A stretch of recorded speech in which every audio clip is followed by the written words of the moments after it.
Қайырлы күн асыйхан шайымдары. Бүгін сіздермен корндоктың ашытқы қосып жасалатын түрімен бөлісетін боламын. Видеоны жоғалтып алмас үшін каналыма тіркеліп, видеоны лайк басып, комментария жазуды ұмытпаңыздар. Бізге қажетті қоспалар ұн, жұмыртқа, шекер, жылы су, ашытқы, шымшым, тұз қажет болады. Ыдысымызға жылы суымызды құямыз. Оның үстіне шекер, ашытқы және де шымшым, тұз қосамыз.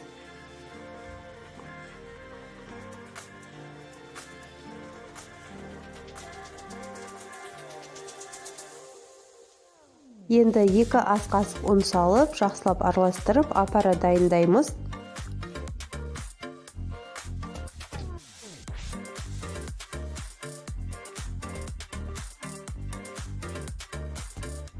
Он 15-20 минутқа жылы жерге орап қойыңыз. Апарамыз дайын. Енді оның үстіне бір жұмыртқа саламыз. Жақсылап біріктіріп, араластырып алыңыз.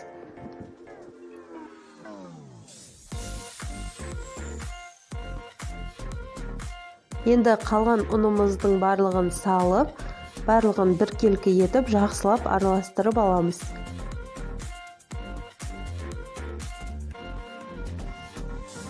Біркелкі қып араластырып болған соң, жылы жерге 30 минутқа орап қойыңыз. Енді қамырымыз дайын болам дегенше шпажкаға сосискаларымыз бен сырды видеода көрсетілгендей етіп турап, шпажкаға орналастырып шығамыз.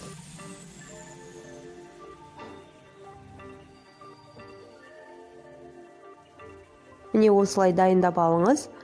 Енді қамырымыз дайын.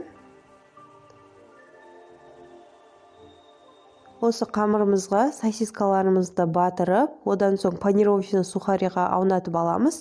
Және де қызып тұрған майға жақсылап айналдыра отырып қуырып алыңыз. Міндетті түрде орташа отта пісіріп алыңыздар. Корндоктарымыз дайын. Міндетті түрде жасап көріңіздер. Бір жасағаннан өте керемет болып шығады. Видео ұнаса каналыма тіркелуді ұмытпаңыздар. Алдағы уақытта мен сіздермен пирогтардың және де салаттардың рецептімен бөлісетін боламын.